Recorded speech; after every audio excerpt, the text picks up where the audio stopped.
Magandang umaga sa ating lahat.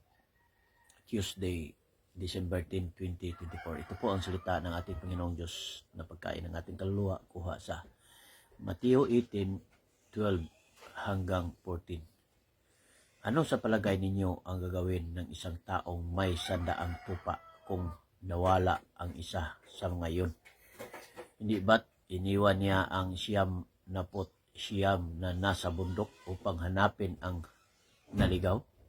Tandaan ninyo, kapag ito'y kanyang natagpuan, higit niyang ikagagalak ang isang ito kaysa 99 na hindi naligaw.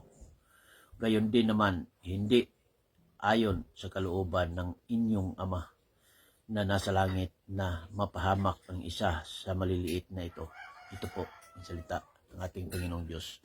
Don't forget to like, share my post. Thank you. God bless us all.